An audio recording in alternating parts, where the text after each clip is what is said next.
Agaseke k'amakuru mu karere ngapfunduriye muri Kongo Kinshasa. Ubutegetsi bwa Kongo Kinshasa bwemeje ko buzitabira ibiganiro by'amahoro bizabuhuza n'umutwe witwaje intwaro Ventura bihanganye. Aya makuru yemejwe n'umuvugizi wa perezida wa Kongo Félix Tshisekedi. Tina Salama ubwo yaganiraga n'ibinyamakuru by'Abongereza Reuters. Salama yasobanuye ko atahita atangaza abazahagararira leta ya Kongo muri ibyo biganiro. Ati kugeza ubu ntabwo twavuga abagize itsinda. Ventura yemeje ko yakiriye ubutumire bwa Angola bwaturutse kuri minisitiri w'ububanyi n'amahanga w'icyo gihugu Ambasaderi Antonio yagaragaje ko yiteguye kwitabira ibiganiro by'amahoro. Ku rubuga rwa X Lawrence Kanyuka uvugira Ventura yavuze ko uyu mutwe wohereje muri Angola itsinda ry'abantu 5 bitabira ibiganiro biba kuwa kabiri, ariko ntiyavuze amazina y'abantu bose bagiyeyo uretse ko bizwi neza ko harimo Bertrand Bisimwa. Ku ruhande rwa perezida wa Angola umuhuza mu bibazo byo mu burasirazuba bwa Kongo yasabye ko impande zose zihagarika imirwano hagamijwe gushyiraho umwuka mwiza kugira ngo amasezerano agamije amahoro arambye azabashe kubaho hatagize igihinduka kuwa kabiri tariki ya 18 Werurwe nibwo intumwa za guverinoma ya Kongo Kinshasa n'iza Ventura bahurira Rwanda muri Angola mu rwego rwo gutangiza ibiganiro bitaziguye. Nyamara Tshisekedi yarahiye ko bitazigera bibaho. Ku rundi ruhande minisitiri w'intebe wa Kongo Kinshasa Madame Judith Suminwa yatangaje ko umushahara w'abasirikare n'abapolisi uzikuba kabiri guhera muri uku kwezi kwa gatatu. Uyu mutegetsi yanasabye abakiri bato kwinjira mu nzego z'umutekano ku bwinshi bakarengera igihugu cya Kongo. Muri rusange intangiriro z'iki cyumweru zirarangwa n'ibikorwa by'ingenzi ku ntambara mu burasirazuba bwa Kongo, mu nama zo gushaka umuti yarari ni Rwanda no mu nama y'Uburuseli mu Bubiligi bivuga ko ishobora gufata ibihano. Kuri uyu wa mbere Harare muri Zimbabwe hateganyijwe inama y'abashinzwe ububanyi n'amahanga b'ibihugu bigize imiryango ya SADC baraza kuba biga ku bibazo bya Kongo.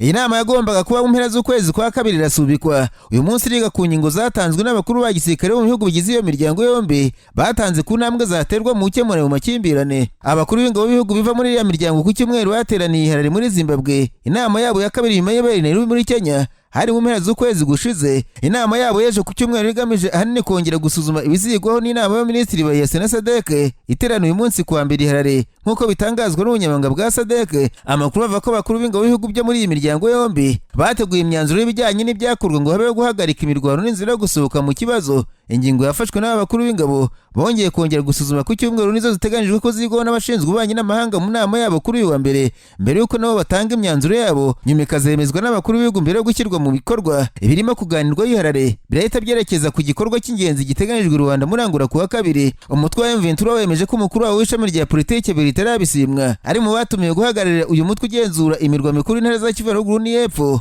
ndetse n'ibice bimwe na bimwe by'izo ntara. Bisimwa ni wakuriye Ventura Minisiteri w'Ubutabera ya Kongo Kinshasa iherutse gushyiraho igihembo cya miliyoni 5 z'amadolari kuhatanga amakuru yo kumuta muri yombi kuko kimwe na bagenzi be bakatiwe urwo gupfa mu rubanza rwabereye Kinshasa badahari. Ibiganiro by'i Rwanda biteganyijwe gutangira kuwa kabiri n'impinduka ikomeye muri iki kibazo ishobora kugeza ku gisubizo nk'uko abategetsi b'ibihugu bakomeje kubisaba no kubivuga. Kubyemeza byafashwe nk'abasesenguzi nk'intambwe ikomeye nyuma y'igihe kinini ubutegetsi bwa Kinshasa bwaratangaje ko butazigera buganira na Ventura bwita umutwe w'iterabwoba. Bimwe mu bibazo nyamukuru bishobora kuganirwaho hagati ya Kinshasa na Ventura i Rwanda birimo guhagarika imirwano n'uburyo byakubahirizwa, kwiga no kwemeranya ku bya Ventura isaba Kinshasa, kwiga no kwemeranya ku bya leta ya Kinshasa isaba Ventura na Kigali, kwemeranya ku bisabwa n'abategetsi b'akarere mu nama nk'izi za Harare, Goma na Bukavu n'ibice byafashwe Ventura ahazaza h'abarwanyi n'abakuru ba Ventura. Ibyo ni bitegerejwe ko bishobora kuganirwaho. Abasesenguzi batandukanye bavuze ko ibiganiro bishobora kuzaba birebire mbere yuko bigera ku mwanzuro ndetse ko kugera ku bwumvikane bishobora kugorana. Bakemeza ko akazi gakomeye gafitwe n'abahuza mu ibyo biganiro. Mu gihe muri Afurika havuga umuhate wo gushaka amahoro n'igisubizo kuri iyi ntambara, uyu munsi Buruseli mu Bubiligi hateganyijwe inama y'abaminisitiri b'ububanyi n'amahanga b'ibihugu bigize umuryango w'ubumwe bw'Uburayi. Iyi nama irayobowe na Kujya intumwa y'ubumwe bw'Uburayi ishinzwe ububanyi n'amahanga n'ibijyanye n'umutekano. Mu cyumweru kize yahuye n'abategetsi batandukanye b'u Rwanda mu ruzinduko bari muri Buruseli. Yavuze ko basabye ko u Rwanda ruvana ingabo zarwo muri Kongo ku rutonde rw'ibyigwa n'iyi nama y'ubumwe bw'Uburayi. Ntiharimo ikibazo cya Kongo gusa ibinyamakuru bitandukanye byavuze ko inama iza kwemezwamo ibihano byari byarateguwe mbere ku bantu bagera ku 9 barimo n'abanyarwanda na za kompanyi kubera uruhare bashinjwa mu ntambara muri burasirazuba bwa Kongo Kinshasa. Radio mpuzamahanga y'Abafaransa RFI yavuze ko urutonde rw'abo bantu rwari rwarateguwe mu bihano byari byitezwe gutangwa n'ubumwe bw'Uburayi mu kwezi gushize, ariko bigahagarikwa na Luxembourg ikoresheje ububasha ifite bwa veto muri uwo muryango. Ibinyamakuru bitandukanye byo mu Burayi byemeza ko ibyo bihano ku bantu ku giti cyabo batatangajwe amazina kugeza ubu bishobora kwemezwa uyu munsi, aho mu bihano bafatirwa harimo kubuzwa kugera i Burayi no gufatira imitungo yabo nk'uko ibinyamakuru byabyanditse. Mu gihe mu kwezi gushize ubumwe bw'Uburayi bwavuze ko bwari bugiye gufatira ibihano u Rwanda byarimo guhagarika inkunga n'imikoranire n'u Rwanda n'ibihano ku bantu ku giti cyabo,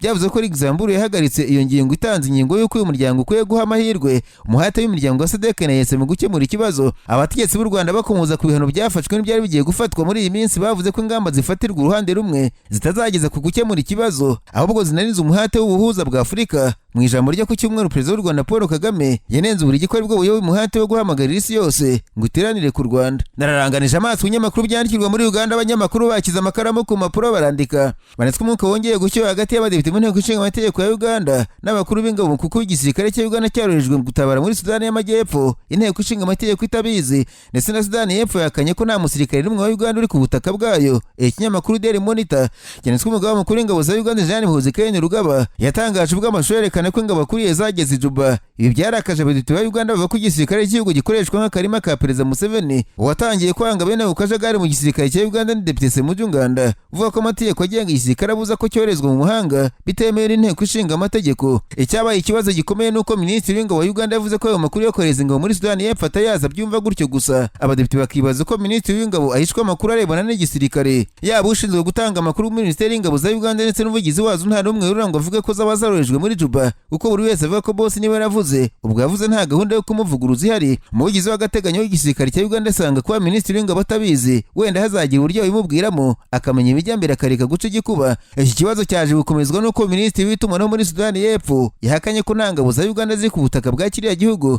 Ariko kandi ngo byabaje abatavuga mu butegetsi muri Sudani y'Epfo bashinja Uganda guhora ivogera ubusugire bw'iki gihugu mu nyungu za Perezida Salva Kiir. Iki kinyamakuru mu bucukumbuzi cyakoze ariko kandi cyagaragaje kutumvikana mu ishyaka NRM muri ku butegetsi muri Uganda kuko amatora yo mu karere ka Kawempe North yateshwa agaciro agasubirwamo. Abitabira inama y'iri shyaka bavuze ko ari impande ebyiri muri iri shyaka zitavuganwe ku kibazo cyo kwibwa amajwi. Uruhande rumwe ngo rwashimangira ko amatora yabaye mabi ndetse arangwa n'imvururu ku buryo ntawe ukwiye kwemera ibyayavuyemo. Urundi ruhande ngo ruvuga ko NRM ikwiye kwemera ko yatsinzwe na NUP muri ako karere ka Kawempe North kuko imvururu zivuga ko baturishije ntazo babonye bagasanga ari ukuruka inkiko. Perezida Museveni ngo nimashaka ko ayo matora yasubirwamo ndetse abateje akajagari bose bagakubitwa intaye mu gahanga. Iri shyaka rivuga ko umukandida waryo yatorewe amajwi yaho atabazwe kubera ko ngo hari imvururu. Amakuru yavuze ko izo mvururu zatumye mu bategetsi boherejwe gukurikirana amatora banga kujyayo. Imvururu ngo zaturutse ku basirikare ba UPDF bakubise abarwanashyaka ba NUP. Jenerali Muhoozi Kainerugaba bafatwa nk'uwateje bukavuyo kuko mbere y'amatora yasabye ko abapolisi batari bukubita abarwanashyaka ba NUP bashobora kwirukanwa mu kazi, nabo ngo bahageze bakora akazi ko kubakubita gusa. Abarwanashyaka ba NUP nabo babwiye aba NRM ko nubwo babakubitiye muri site z'itora nabo bazabakubitira hareba inzoga mu nkiko mu gihe bazaba bajyanye icyo kirego. Ninyabije muri Tanzania abanyamakuru bicaye imbere ya mudasobwa barandika banitswe banki nkuru ya Tanzania yatangaje ko bitandukanye na politiki ya leta yo kugabanya ibicanwa by'inkwi, ubucuruzi bw'amakara bukomeje gufata intera mu iki gihugu ndetse ngo barushaho kuzamuka ukurikije uko bwari buhagaze mbere y'iyi politiki itaratangira gutekerezwa. Ubutegetsi bwavuze ko bukeneye ko abaturage bigishwa uburyo bwo guteka hadakoreshejwe amakara, abantu bakayoboka za gaze n'ibindi bicanwa bitarimo gutema ibiti. Ikinyamakuru Destiny cyavuze ko leta ya Tanzania ivuga ko nibura muri 2034 abanyatanzania 80% batazaba bacana ibikomoka ku nkwi, ariko ngo birasa n'ibikigoye. Impuguke mu bukungu muri Tanzania zavuze ko imibare ya leta kuyigeraho bigoranye kuko abaturage benshi bagituye mu cyaro aho kubona izindi ngufu zo gucana zitari inkwi bikigoranye. Hari izindi mpuguke zisanga uretse kuba abantu batuye mu byaro no kubona gaze bihenze muri Tanzania ukurikije ubushobozi bw'abaturage bwo guhaha, bagasanga udakemuye ikigendanye n'igiciro byazaba nko guca umugani ku manywa y'ihangu. Ntaravu muri Tanzania bambwira ko amaguru yasirimutse muri Tanzania ubu yacanyeho umuri yashinje kugurisha ibicuruzwa bitanditseho mu ndimi abaturage babasha kumva. Ikinyamakuru The Citizen cyavuze ko ubundi ikigo gishinzwe ubuziranenge muri Tanzania gisaba ko za supermarché zose mu gihugu ibintu zicuruza biba byanditse mu Giswahili n'Icyongereza kugira ngo byorohere abaguzi.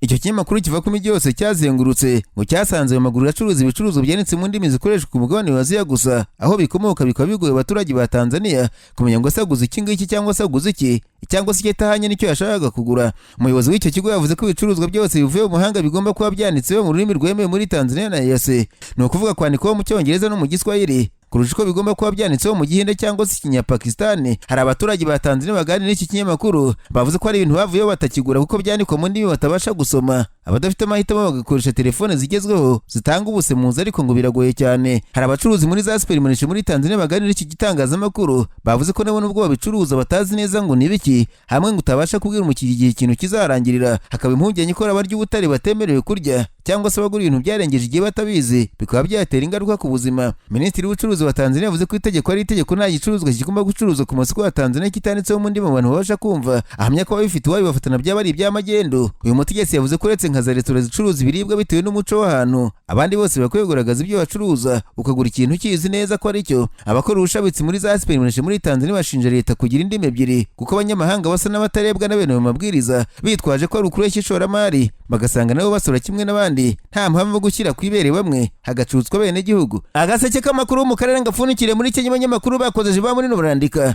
Marisco Margaret Nutamatare wamejwe n'ubutabera bwa Vietnam icyaha cyo gucuruza ibiyobyabwenge agahabwa igihano cy'urupfu nyongo kuri uyu wa mbere. Uyu mugore w'imyaka 37 yatawe muri yombi muri Nyakanga 2023 afatiwe ku kigo kinini cya Tanzania nyuma yo gusanga mu mizigo harimo ibiro bibiri bya kokayine. Mwibura rye Madame Machari yavuze ko iyi kokayine itariye ahubwo yahawe umuzigo atazi kirimo n'umugabo ukomoka muri Kenya wamubwiye ko namugereza rose mu $3,000 ku itariki 3 z'ukwezi kwa gatatu mwaka nibwo urukiko rwo muri Vietnam rwamije umugore Margaret Machari yanduta ibyaha bijyanye n'ubucuruzi bw'ibiyobyabwenge mukatira igihano cy'urupfu. Biteganyijwe ko igihano kigomba gushyirwa mu bikorwa kuri uyu wa mbere. Uyu mubyeyi w'uyu mugore Purity Wanguyi yari yagerageje gutakambira perezida wa Kenya William Ruto kugira ngo umukobwa wasabirwe kurangiza igihano muri Kenya, gusa ibyo byaje kuba iby'ubusa. Ikinyamakuru Daily Nation cyavuze ko leta ya Kenya yatangaje kuri gusiganwa n'amasaha ngo irebe ko uyu mugambi wo kumunyonga waburizwamo, gusa ngo ni ikibazo gikomeye cyane kurusha uko abantu babitekereza.